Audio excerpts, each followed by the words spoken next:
to the Lowdown Mortgage Podcast, the show where we dive deep into the topics that directly impact the evolving originator. I'm your host, Connor Bartley. Bam! And joining me today is someone who's built his business through consistency, communication, and competition, all while leading a team that's really growing pretty fast. After getting started in direct-to-consumer lending, he made the move into retail and really found his stride building strong partnerships with real estate agents by over communicating, treating every deal as a chance to impress, and being the kind of loan officer who turns one opportunity into a long-term partnership. Also a big believer in coaching, surrounding himself with people rowing in the same direction. Mike Bertarelli, welcome to the Lowdown. Thank you very much. Yeah, I don't need to say much else about myself. There you go, man. You kind of covered it all. Yeah, thank you very much for having me. I'm stoked. Yeah, absolutely, man. First, I want to say before we ever get started, and I hope this isn't like set you up, but when we talked pre-episode a couple weeks ago or a week ago, whatever it was, and we're just getting introduced, like I gotta tell you, I absolutely love the energy you had, just the kind of competitive nature that comes across in you, and like I hung up the phone like ready to attack the day. Yeah, I try to keep it, it's kind of like, putting your own carrot in front of yourself. I try to kind of keep that mantra throughout my day that, you're always going and going and going. And that's kind of the attitude I like to keep. I thought it was great, man. Like it just oozed confidence, and I'm expecting big things from you in the future.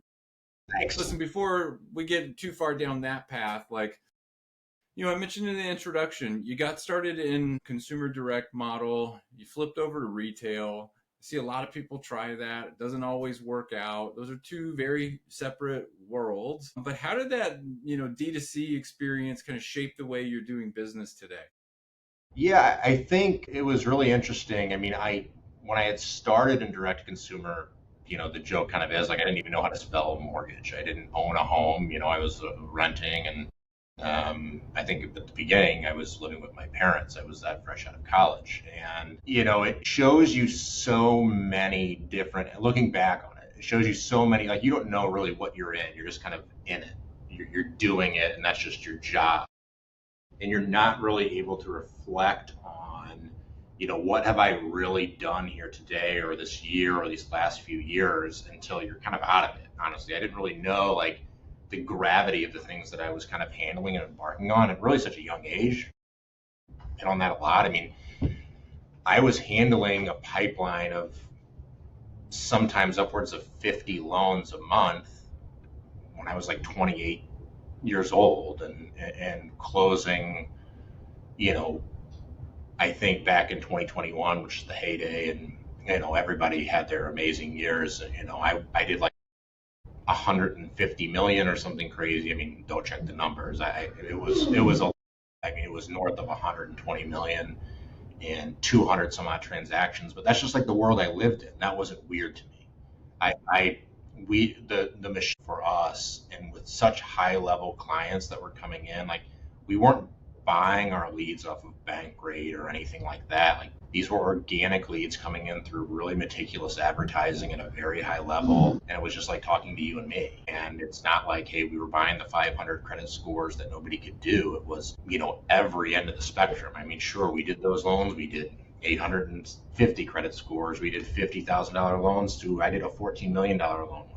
But like having all that experience in such a small ecosystem I wouldn't trade it for anything in the world. I think that is the bedrock of how I've built my career over the last few years, is having that experience, being able to articulate that experience. I think has really been important for my growth. And because everybody's new at some point doing something. And innately, I think when you're in sales and you're trying to gain referrals and gain trust, news scares people. And why wouldn't it? I mean, if you put a 20-year veteran next to the rookie, it's pretty natural who people like to pick, right? And I think for me, I almost had an easier platform jumping off from of like, hey, yes, I am new to retail, but I've done more loans in the last year than some people may do in their career, So, I mean, you're otherwise really successful on that side of the business. What made you want to go into retail? What was Yeah, I the mean, it was a more of a market scenario. The market changed. We were very heavy on the refinance side, and when interest rates went to 7.5% overnight, and unfortunately models change. And at that time, nothing was sour for me. It was just time for a change, and I was like, hey, listen, I've spent this many years honing I might as well try it how everybody else does it, right? And that was just the jump. It wasn't anything really crazy. It wasn't like, I'm done with this or anything like that. It was just, it was time for a change as the market was evolving. And, I didn't want to put all the skills that I had learned from really high level individuals to waste. Like I didn't want to change careers. I wasn't ready to like go start at, the $40,000 intro level job. Like I had done a lot in this space, and I wanted to at least give it a shot to see if I could really do it at another side. Yeah, love that, man. So, I mean, you're working a pipeline of like 50 loans at any given time. You've helped a lot of people into homes. Are there stories out there, or one story in particular that still really resonates with you as just sort of like the example of, hey, this is why I do this. This was Yeah, there's a lot. I mean, I think at one time I was probably licensed in 17 states, which is pretty rare for like a retail lender. What I found, which again I thought was normal, outside of like working at a bank or like a big bank. But what that does is you get to see so many subsets of our population. Like, fortunately for me, I grew up in kind of a middle class home. Like, I had a pretty incredible upbringing, and like I had the opportunity to go to college and all that stuff. And you live, whether you believe so or not, I think people naturally live in their own bubble, right? You're going to assimilate with people that are, similar to you. That's just the way that it is. And a really cool opportunity I didn't know that I had until I left it was being able to work again with so many different subsets of the country. And when I say that, it's like there's so many people living at different points of their life, whether that be a first-time home buyer, whether that be a 10-time home buyer, whether that be a person who makes $1 million a year, whether that person who makes a minimum wage or less.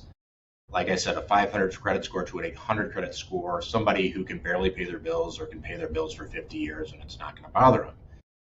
And I've always believed that if you feel like you're ready to purchase a home, you should be given an equal opportunity just as much as the person who's standing next to you, regardless of financial status, regardless of your overall credit profile. Now, that doesn't obviously correlate to approved loans. Like, you can't approve loans for everybody. Obviously, we know this. But for me, I've always felt like a great amount of pride in just giving people a shot. When I hear stories and I hear from clients like, they looked at this, they looked at my credit and, it wasn't there. And, my income has kind of been a little all over the place over the last couple of years. I had, for instance, I had a death in the family or something like that. And, I wasn't working for a bit. And I think in our industry, people shy away from difficulty, and I get it. I do. Life is obviously easier when things you're doing are easier.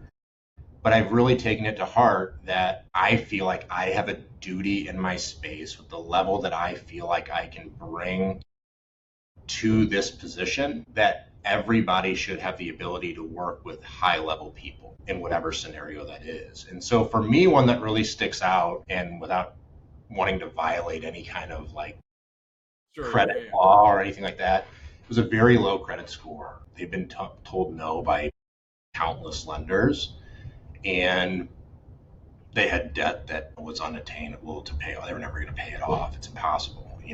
The income just doesn't work. And, they were making the minimum payments and the interest was just growing and growing and growing. And we set on a plan of, hey, this is what you're going to do. I don't know how long this is going to take. And I was very upfront about it. Truthfully, at this point, and my old boss used to say this, at some point in life, because people, when we were in the refi days of doing cash out refinances, people are like, well, I'm probably going to pay that off this year. And this is coming from someone who's never paid off the debt in their life. But magically this year is the day it's going to happen. right? And he used to say that there has to be a seismic change. There's some sort of event that will have to change to really jolt your life in a different direction. And I've never forgotten that. And that is really, when I speak to clients about paying off debt or using their home and equity to get them free of credit card or loans or whatever, I've always thought of that as, if you don't attack it on a full-fledged, full-blown attack all at once, the measures in place are stacked against you. Whether that be the credit card companies, the student loan companies, they exist to keep you in debt at the end of the day. Not to put my tinfoil hat on, but like, for a subset of the country, these credit cards exist to keep these people in debt and to continue to borrow and to continue to pay the interest. So I spoke to these people and I was like, listen, you have equity, but your credit is tanking because the odds are stacked against you and you've never been properly told on how to manage that. And that comes down, I can talk about this later, but I'm a huge proponent of financial literacy, and I think that's lacking in so many different environments in our country. But we kind of just set out a plan. Listen, we're going to attack this debt how we can. We don't want to make it unmanageable. Obviously, your debt's unmanageable, but I'm not telling you to not buy food and to pay your credit card off, right? They got their credit to a point that was still very bad. I'll just be upfront about that. But there's ways that you can approve loans that are outside the comfortability. And it was really fulfilling. After a year and a half, we got to a point where they can do it. And we pay off, $80,000 worth of debt, freeing up $1,500 a month in monthly payments. And again, they would have gone to their grave with that debt. And being able to see that, and then, hey, the terms weren't ideal. Obviously, we're all originators. Like when you're talking about that low score, you're kind of maxing out the rate sheet sometimes, and you don't really have an option. But seeing that, and then talking to them a year later, and seeing their credit score in the 700s, and seeing that debt, because there's a lot of people you do refinances for, that debt comes back. They get $1, they spend 10. Right? And that's just the way that it is, and that's fine. But being able to see that they were on now the correct path, and I had some way of influencing that, some way of putting them in a situation that was better for them, and just like easing this tremendous burden that they've had, like, you can't buy a feeling like that, and it was just, those are the times where you're like, man, you're like, hey, you kind of do good. Unfortunately, a lot of times we're looked at, I think in financial services, we're kind of used car salesy people, because you're always soliciting, right? You're always, hey, do business with me in many different ways, but it's just like, hey, you can do good for people with this job. It doesn't always have to be about the transactions and the numbers. It's like, there's real people behind your Encompass file, right? They have that, man. And I really like your attitude towards like looking at every opportunity to help someone as an opportunity to impress everyone that's involved too. So, clearly you're helping someone buy a home, but you're also helping that realtor close the transaction too, right? And helping everybody involved make sure that this is a seamless process, that it ends up in a successful place. What does impressing everyone involved in that, what does that look like for you? Like, do you mind going into that a little bit? Yeah, I think there's a lot of avenues. And again, obviously I could speak on various topics, but for me, it's just showing people that you're willing to do the work.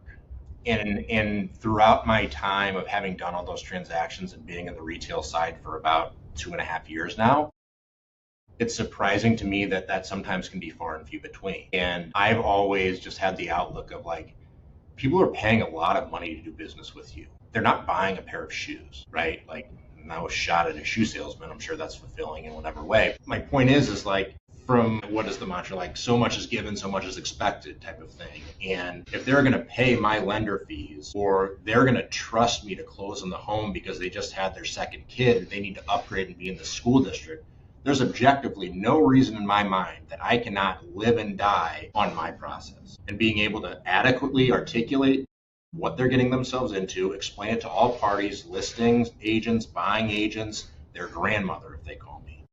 My first-time homebuyers' parents call me all the time. Is this a good deal? You have to be on the ball and being able to have confidence in what you're giving to people. And I think just that confidence level that I have in my overall process, the process that I have of updating all parties and speaking to them articulately and knowing what's going on, that's what I really think is giving me an edge over others. I really do find it so imperative that people find a lot more trust in kind of how you're able to explain difficult things. And buying homes and doing all that stuff is really difficult. You're signing a million DocuSigns, you don't even know what half of them you're signing, and hopefully the guys on the other end are doing right by you. Well, and you also mentioned that you love this opportunity to like compete with others in the Right. business. And so like what's your mindset when you go into those situations? What are you thinking? Yeah, I mean, I'll be honest, it's super pompous, and I'm not thrilled about like feeling that way. But at the end of the day, I do a job to make money, right? And fortunately, in this industry, we have the ability. I talk to my manager about this all the time, and it's funny, but I think it's kind of true to an extent. Like in sales, there's only so many things that you can do in life where you're generally going to get out what you put in.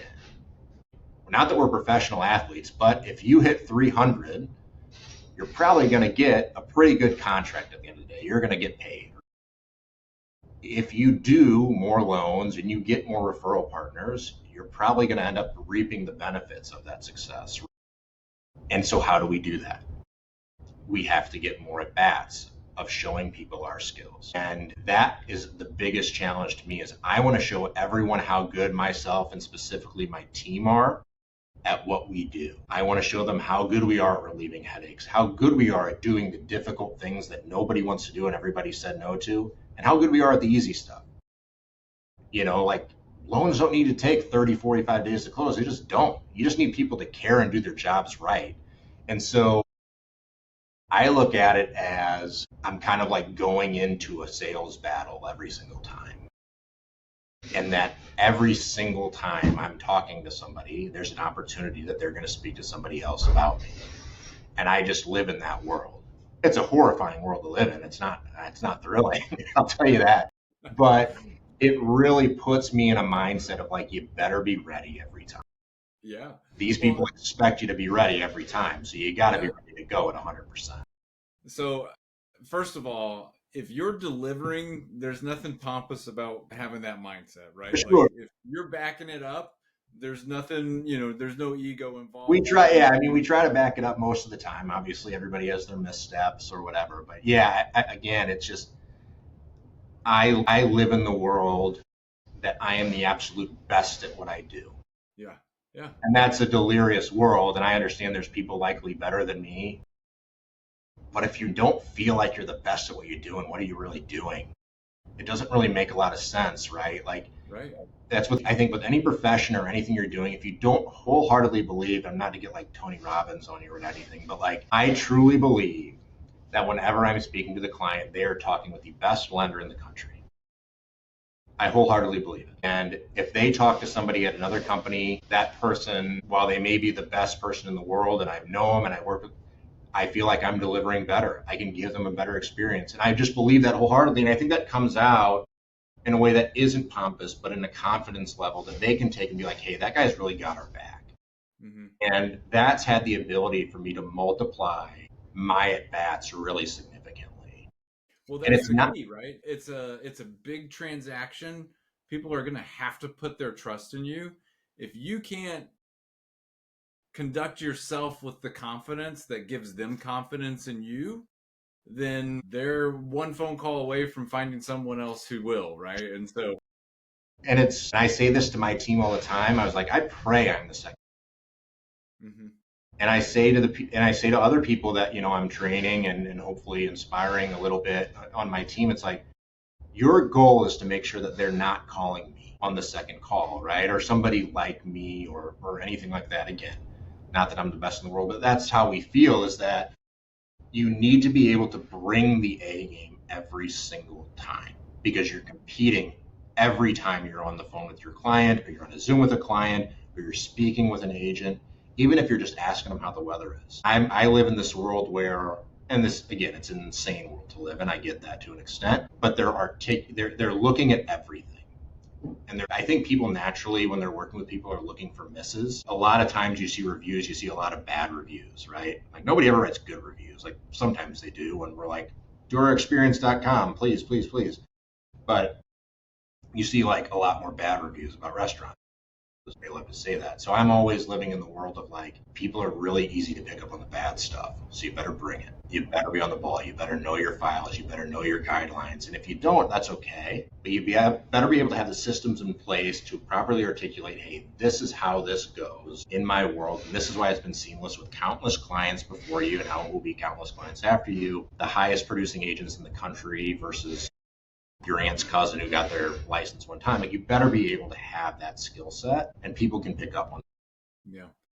And so you've invested in your career in that you've joined some of the coaching communities. You're really trying to have someone on the outside help you kind of frame these mindsets and build out these systems and things like that. Like, what influence has the coaching side of things had on you? Yeah, I think, and we kind of talked about this a bit, we kind of come a bit from the same world of this coaching it's with Go Coaching, and, my company, I is heavily integrated with them over the past year. And the biggest thing for me is like, there is a lot of things that we do. There's a lot of things that you can learn, modules and all of that stuff, and various homeworks. And my coach will see this and he'll know I'm not the best student on paper, but surrounding yourself with individuals who have the same mindset as you and who are kind of trying to attain the same goals, I think is really infectious. And I think that when you're putting yourselves in the rooms with those types of people, that's when you're going to see yourself grow the most, because they're dealing with the same issues you are. They're dealing with the same successes you are. They're dealing with the same struggles of how they want to grow as you are, and you're not on this island. It's just human nature of, once you feel like you're on an island, I think you naturally kind of regress, right? And or for me at least, and I've always wanted to be surrounded by individuals, especially in my career, obviously, which is the most important thing to a lot of people, of who is producing at the highest level, who is doing things that at the core of my business I believe in and are doing it at the best level.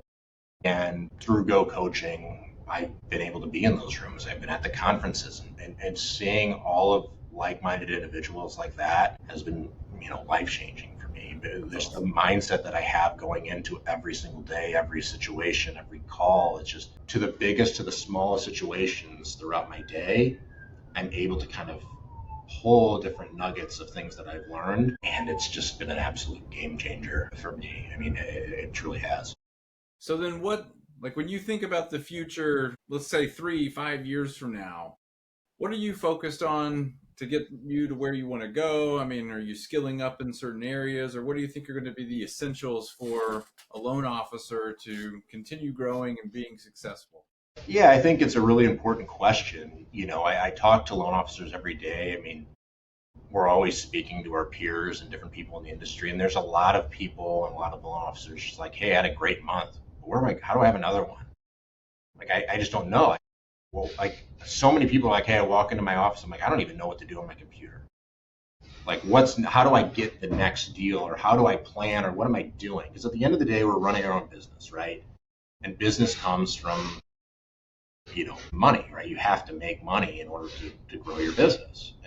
And so what I'm really focusing on is, as everybody should be, is social media. I'm really, I've aligned myself with really high level individuals with that space in order to kind of hone in on my social media presence and just being there. It's from Go Coaching. Like, you want people to kind of see you before they know you. And that's hugely important for me, is like, I have to have my name and brand out there, or else I'm just another guy. And if you're not doing it that way and getting in front of as many people as humanly possible, you're just going to fall off, or you're just going to be kind of in the pack, right? So, and some people are comfortable there. That's cool. I'm putting a lot of energy into that. I'm putting a lot of energy into my overall client experience, from the second that they make their first phone call until they are living 10 years into their home. It's imperative that I have steps in place throughout that process that are going to be able to give me more business on the back end. Dialing in those systems, I think, will just absolutely pay dividends moving forward, because there's only a small. How I've always thought about it and how I was initially trained is, when you work as hard as you do for leads, as we do, as real estate agents do, or whomever you're getting your referrals from, and think of it as yourself. Say, like, when you were buying your house, like, there's a very small window of time Could be minutes, could be hours, where you and your spouse are like, hey, let's do it. And if you miss that window, for me, you're done, you're toast. So it's hugely important that I'm capitalizing on these small windows. And the only way I'm doing that is by having systems in place. And if you're flying by the seat of your pants, like sure, it'll work for a while, but it's not really sustainable. You're not able to level up. So capitalizing on those instances, being able to attract leads and then get them quickly, promptly, articulate the process, telling them it's not as scary as it is, but being within that small window is really how you're going to grow, I think, the most. Accessibility has been a huge thing for me. I think there's a lot of mixed opinions on this. Some super high level producers, I'm sure, don't give out their personal phone, and that makes sense. You don't want to ring forever. And, some people believe in, you should be working work hours, and I do to an extent too. Again, it goes back to that whole thing that I talked about at the very beginning, right? Some guy is coming home from his 12-hour shift and has finally decided, hey, today's the day that I'm going to call Mike and try to buy a house. I better be ready for him, right? Because if it's not really for me, in a way, obviously it is because we want to capture the lead and close the loan and fund it and get the fruits of our labor. You're kind of in this wheel whether you like it or not. Right. I'm in the ethos of these people deciding on whether they want to buy a home or not, and I better be ready to go when they call. Yeah. Well, I love the mentality of being there in the micro moment, because you're absolutely right. There are these sort of flashpoint moments in our lives where inspiration strikes and we say it's time. And if you meet that moment with someone who's not prepared to help you get to the other side of that, that can be really challenging for that person to want to continue down that path. Sure. So, Yeah. I mean, it's just all about that initial experience. It can change. yeah. Well, good deal, man. Well, so as we wrap up, I mean, is there anything in particular that we haven't talked about that you just want to share with the audience, maybe a piece of advice or anything that you think would be important for them to know? Yeah, I don't have a magic bullet when it comes to like if you're listening to this and you're like, hey, I really want to grow, right? That's my whole like I did X amount of loans and I really want to do the X amount of loans. There's no magic bullet to do that. Like you could Google as many how to get more leads. Like it's all going to be the same, right? For me, and I tell this people, you have to go, and that's like a very like 50,000 foot view. But when I say that, it's like you need to call the client that you didn't feel like you needed to call and you wanted to text or email. You need to go for that agent that you see on social media every day that's doing the business that you'd love to be aligned with, right? You need to make the social post that you feel awkward because your buddies are going to give you crap when you go have a beer with them, right? Like hiding behind a desk and hiding behind your operating system and just sending out your experience.com reviews. No shot at them. I love the reviews, but Sure. you're never going to get to the heights that you want by holding yourself back. And I didn't have that. I don't know if we're talking about personal production, but my personal production last year was about 18 million. This year will be north of 30. And the absolute one thing I would attribute that to is zero reluctance for anything. Yeah. That's it. Again, it's not rocket science. Like either you're going to do it at the highest level and the best level, and only you can really articulate what that is to yourself, or you're not. Like I just really believe in no half measures in this industry or really in anything. And like if you're going to do it, you better do it as well as you humanly can. And I would just advise like if you're looking at your numbers and they're not where they want to be at the end of the year, there's not really many like market conditions are what they are. You can't blame that for 3 years. Right? Like we were just talking about it, 2022 came and went, the rates didn't drop to 2% again, right? Like, so either you're going to do it or you're not, and you better go for it as much as you really can, or else you're selling yourself short. There's no reason to do that, right? That's my piece of it. And I tell people it all the time. You can ask anybody that I work with is I always say, just go for it. Who cares? It's the worst thing that happens. You're still in the same spot that you were otherwise, but at least you went. At least you did something. I love that mindset. I hear it so many times on this show, and really it just boils down to it's do the damn thing, right? Just like it's one of the tenets of top producers is they just take action. And so I love that call out. And Mike, I just want to say thanks for joining the Lowdown, being a part of this show and being a part of this community. like I said at the very beginning, this is where we talk about things that evolving originators, are impacted by the things that as people figure out how to do the basics of this job and they feel stuck and they want to move up to the next level. Hearing it from someone like you, I think goes a long way. So Appreciate it. Thanks. thanks for joining, and best of luck to you, man. Appreciate it. Thanks so much for having me.